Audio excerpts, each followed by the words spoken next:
Matthew ଲିଖିତ ସୁସମାଚାର ଅଧ୍ୟାୟ 26। ଯୀଶୁ ଏହି ସମସ୍ତ କଥା ସମାପ୍ତ କରି ଆପଣା ଶିଷ୍ୟମାନଙ୍କୁ କହିଲେ, 2 ଦିନ ପରେ ଯେ ନିସ୍ତାର ପର୍ବ ହେବ, ଏହା ତୁମେମାନେ ଜାଣ। ପୁଣି ମନୁଷ୍ୟପୁତ୍ର କ୍ରୁଶରେ ହତ ହେବା ନିମନ୍ତେ ସମର୍ପିତ ହେବେ। ସେହି ସମୟରେ ପ୍ରଧାନ ଯାଜକ ଓ ଲୋକଙ୍କର ପ୍ରାଚୀନ ବର୍ଗ କଫାୟା ନାମକ ମହାଯାଜକଙ୍କ ପ୍ରାଙ୍ଗଣରେ ଏକତ୍ର ହେଲେ, ଆଉ ଯୀଶୁଙ୍କୁ ଛକରେ ଧରି ବଧ କରିବା ନିମନ୍ତେ ମନ୍ତ୍ରଣା କଲେ। କିନ୍ତୁ ସେମାନେ କହିଲେ, ପର୍ବ ସମୟରେ ନୁହେଁ, କାଳେ ଲୋକଙ୍କ ମଧ୍ୟରେ ଗଣ୍ଡଗୋଳ ହେବ। ଯୀଶୁ ବେଥନିଆରେ କୁଷ୍ଠୀ ସିମୋନଙ୍କ ଗୃହରେ ଥିବା ସମୟରେ ଜଣେ ସ୍ତ୍ରୀ ଲୋକ ଗୋଟିଏ ପାତ୍ରରେ ବହୁମୂଲ୍ୟ ସୁଗନ୍ଧି ତୈଳ ଘେନି ତାହାଙ୍କ ନିକଟକୁ ଆସିଲେ ଏବଂ ସେ ଭୋଜନରେ ବସିଥିବା ସମୟରେ ତାହାଙ୍କ ମସ୍ତକରେ ଢାଳିବାକୁ ଲାଗିଲେ। କିନ୍ତୁ ତାହା ଦେଖି ଶିଷ୍ୟମାନେ ବିରକ୍ତ ହୋଇ କହିଲେ, ଏତେ ଅପବ୍ୟୟ କାହିଁକି? ଏହା ତ ଅନେକ ଟଙ୍କାରେ ବିକ୍ରୟ କରାଯାଇ ଦରିଦ୍ରମାନଙ୍କୁ ଦିଆଯାଇ ପାରିଥାନ୍ତା। ଯୀଶୁ ତାହା ଜାଣି ସେମାନଙ୍କୁ କହିଲେ, କାହିଁକି ସ୍ତ୍ରୀ ଲୋକଟିକୁ କଷ୍ଟ ଦେଉଅଛ? ସେ ତ ମୋ ପ୍ରତି ଉତ୍ତମ କର୍ମ କରିଅଛି। ଦରିଦ୍ରମାନେ ତ ସର୍ବଦା ତୁମମାନଙ୍କ ନିକଟରେ ଅଛନ୍ତି, ମାତ୍ର ମୁଁ ସର୍ବଦା ତୁମମାନଙ୍କ ନିକଟରେ ନଥିବି। ଆଉ ସେ ମୋ ସମାଧି ବିକ୍ରୟ ସ୍ୱରୂପେ ମୋହର ଶରୀରରେ ଏହି ତୈଳ ଢାଳି ଦେଇଅଛି।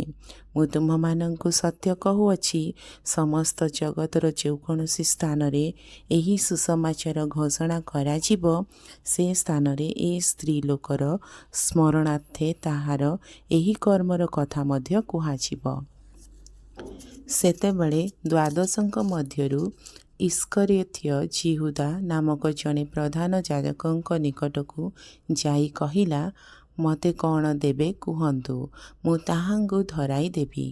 ସେଥିରେ ସେମାନେ ତାହାଙ୍କୁ 30 ଗୋଟି ରୌପ୍ୟମୁଦ୍ରା ତୋଳି କରି ଦେଲେ।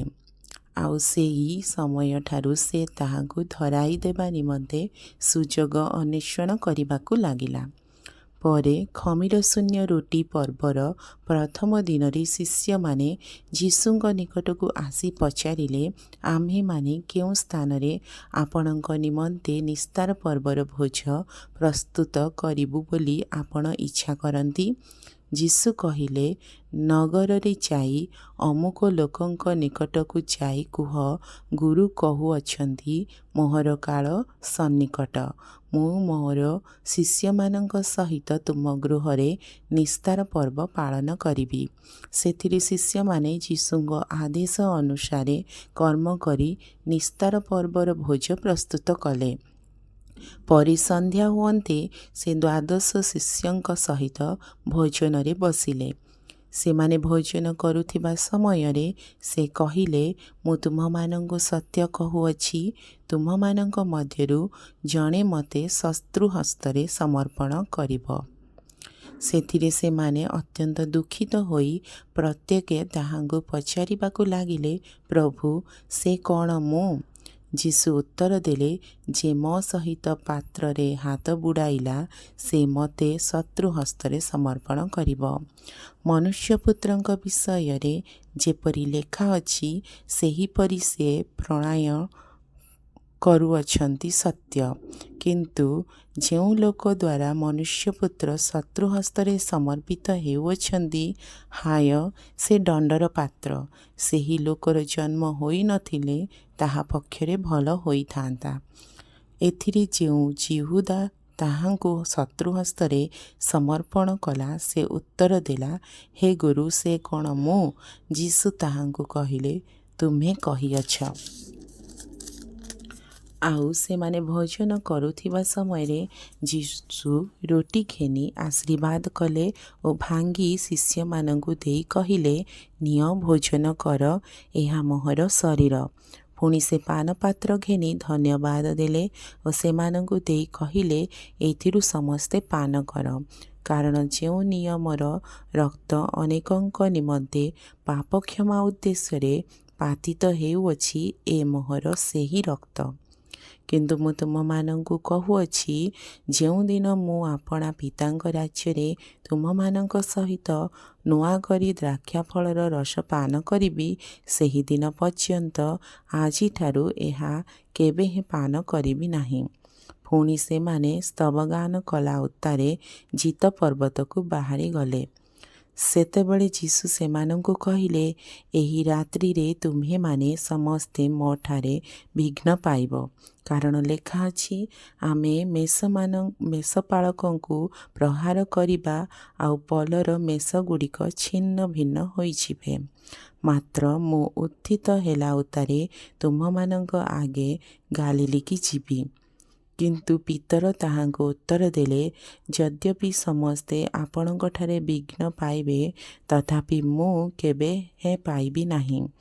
ଯୀଶୁ ତାହାଙ୍କୁ କହିଲେ, ମୁଁ ତୁମମାନଙ୍କୁ ସତ୍ୟ କହୁଅଛି, ଏହି ରାତିରେ କୁକୁଡ଼ା ଡାକିବା ପୂର୍ବରୁ ତୁମ୍ଭେ ମୋତେ 3 ଥର ଅସ୍ୱୀକାର କରିବ।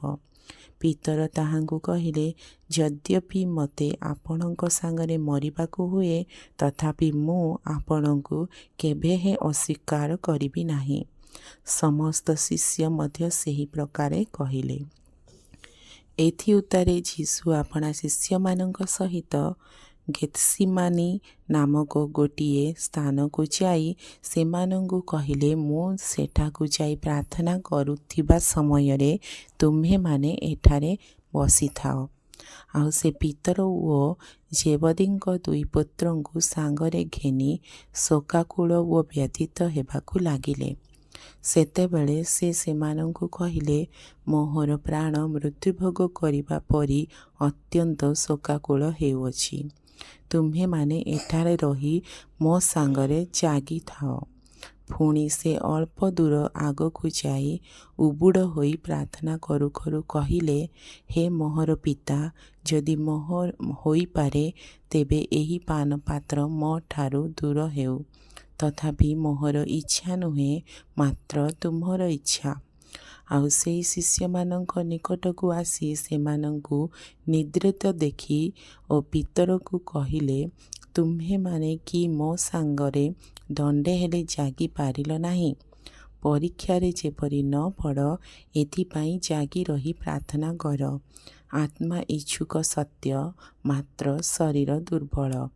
ପୁନର୍ବାର ସେ 2ୟ ଥର ଯାଇ ପ୍ରାର୍ଥନା କରି କହିଲେ, ହେ ମୋହର ପିତା, ପାନ ନ କଲେ ଏହି ପାତ୍ର ଯଦି ମୋ ଠାରୁ ଦୂର ହୋଇ ନ ପାରେ, ତେବେ ତୁମ୍ଭର ଇଚ୍ଛା ସଫଳ ହେଉ। ପୁଣି ସେ ଆସି ପୁନର୍ବାର ସେମାନଙ୍କୁ ନିଦ୍ରିତ ଦେଖିଲେ, କାରଣ ସେମାନଙ୍କ ଆଖି ମାଡ଼ି ପଡ଼ୁଥିଲା। ସେଥିରେ ସେ ସେମାନଙ୍କୁ ପରିତ୍ୟାଗ କରି ପୁନର୍ବାର ଯାଇ ଆଉ ଥରେ ସେହି କଥା କହି 3ୟ ଥର ପ୍ରାର୍ଥନା କଲେ। ପରେ ସେ ଶିଷ୍ୟମାନଙ୍କ ନିକଟକୁ ଆସି ସେମାନଙ୍କୁ କହିଲେ, ଅଳ୍ପ କ୍ଷଣ ଶୟନ କରି ବିଶ୍ରାମ କର। ଦେଖ, ସେହି ସମୟ ସନ୍ନିକଟ ହେଲାଣି। ପୁଣି ମନୁଷ୍ୟପୁତ୍ର ପାପୀମାନଙ୍କ ହସ୍ତରେ ସମର୍ପିତ ହେଉଅଛନ୍ତି। ଉଠ, ଆମେମାନେ ଯିବା। ଦେଖ, ଯେ ମୋତେ ଶତ୍ରୁ ହସ୍ତରେ ସମର୍ପଣ କରୁଅଛି, ସେ ନିକଟବର୍ତ୍ତୀ। ସେ କଥା କହୁଥିବା ସମୟରେ ଦେଖ, 12ଙ୍କ ମଧ୍ୟରୁ ଯିହୁଦା ନାମକ ଜଣେ ଏବଂ ତାଙ୍କ ସହିତ ପ୍ରଧାନ ଯାଜକ ଓ ଲୋକଙ୍କର ପ୍ରାଚୀନ ବର୍ଗଙ୍କ ଠାରୁ ପ୍ରେରିତ ବହୁ ସଂଖ୍ୟକ ଲୋକ ଖଡ୍ଗ ଓ ଯଷ୍ଟି ଧରି ଆସିଲେ। ଆଉ ତାହାଙ୍କୁ ଶତ୍ରୁ ହସ୍ତରେ ସମର୍ପଣକାରୀ ସେମାନଙ୍କୁ ଏହି ସଂକେତ ଦେଇ କହିଲା, ମୁଁ ଯାହାକୁ ଚୁମ୍ବନ କରିବି, ସେ ସେହି ତାହାକୁ ଧରିବ। ଆଉ ସେ ସେହିକ୍ଷଣି ଯୀଶୁଙ୍କ ନିକଟକୁ ଆସି, ହେ ଗୁରୁ, ନମସ୍କାର, ଏହା କହି ତାହାଙ୍କୁ ବହୁତ ଚୁମ୍ବନ କଲା।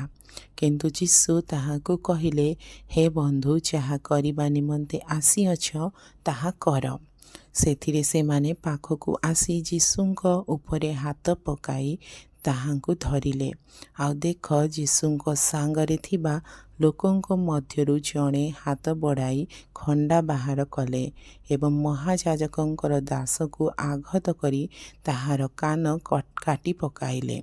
ସେଥିରେ ଯୀଶୁ ତାହାଙ୍କୁ କହିଲେ, ତୁମର ଖଡ୍ଗ ପୁନର୍ବାର ସ୍ୱସ୍ଥାନରେ ରଖ, କାରଣ ଯେଉଁମାନେ ଖଡ୍ଗ ଧାରଣ କରନ୍ତି, ସେ ସମସ୍ତେ ଖଡ୍ଗ ଦ୍ୱାରା ବିନଷ୍ଟ ହେବେ। ଅଥବା ତୁମ୍ଭେ କ'ଣ ମନେ କରୁଅଛ ଯେ ମୁଁ ମୋହର ପିତାଙ୍କୁ ବିନତି କରିପାରେ ନାହିଁ ଓ ସେ ଏହି କ୍ଷଣି ମୋ ନିମନ୍ତେ 12 ବାହିନୀ ଅପେକ୍ଷା ଅଧିକ ଦୂତଙ୍କୁ ପଠାଇ ଦେବେ ନାହିଁ? ତେବେ ଏହି ପ୍ରକାରେ ଅବଶ୍ୟ ଘଟିବ ବୋଲି ଧର୍ମଶାସ୍ତ୍ରର ବାକ୍ୟ କି ପ୍ରକାର ସଫଳ ହେବ? ସେହି ସମୟରେ ଯୀଶୁ ଲୋକସମୂହଙ୍କୁ କହିଲେ, ଡକାୟତ ବିରୁଦ୍ଧରେ ବାହାରିବା ପରି ଖଣ୍ଡା ଓ ଠେଙ୍ଗା ଘେନି ତୁମେମାନେ କ'ଣ ମୋତେ ଧରିବାକୁ ଆସିଲ? ମୁଁ ପ୍ରତିଦିନ ମନ୍ଦିରରେ ବସି ଶିକ୍ଷା ଦେଉଥିଲି, କିନ୍ତୁ ତୁମେମାନେ ମୋତେ ଧରିଲ ନାହିଁ। ମାତ୍ର ଭାବବାଦୀଙ୍କର ଧର୍ମଶାସ୍ତ୍ର ଯେପରି ସଫଳ ହୁଏ, ସେଥି ନିମନ୍ତେ ଏ ସମସ୍ତ ଘଟିଅଛି। ସେତେବେଳେ ଶିଷ୍ୟମାନେ ସମସ୍ତେ ତାହାଙ୍କୁ ଛାଡ଼ି ପଳାଇ ଗଲେ। ପରେ ଯେଉଁମାନେ ଯୀଶୁଙ୍କୁ ଧରିଥିଲେ ସେମାନେ ତାହାଙ୍କୁ କାଫାୟା ମହାଯାଜକଙ୍କ ନିକଟକୁ ଘେନିଗଲେ। ସେହି ସ୍ଥାନରେ ଶାସ୍ତ୍ରୀ ଓ ପ୍ରାଚୀନ ବର୍ଗ ଏକତ୍ର ହୋଇଥିଲେ, କିନ୍ତୁ ପିତର ଦୂରରେ ରହି ମହାଯାଜକଙ୍କ ପ୍ରାଙ୍ଗଣ ପର୍ଯ୍ୟନ୍ତ ତାହାଙ୍କ ପଛେ ପଛେ ଗଲେ। ଆଉ ଶେଷରେ କ'ଣ ଘଟିବ ତାହା ଦେଖିବା ନିମନ୍ତେ ସେ ଭିତରକୁ ଯାଇ ପଦାତିକମାନଙ୍କ ସହିତ ବସି ରହିଲେ। ଇତିମଧ୍ୟରେ ପ୍ରଧାନ ଯାଜକମାନେ ଓ ସମସ୍ତ ମହାସଭା ଯୀଶୁଙ୍କୁ ବଧ କରିବା ନିମନ୍ତେ ତାହାଙ୍କ ବିରୁଦ୍ଧରେ ମିଥ୍ୟା ସାକ୍ଷ୍ୟ ଅନ୍ୱେଷଣ କରିବାକୁ ଲାଗିଲେ।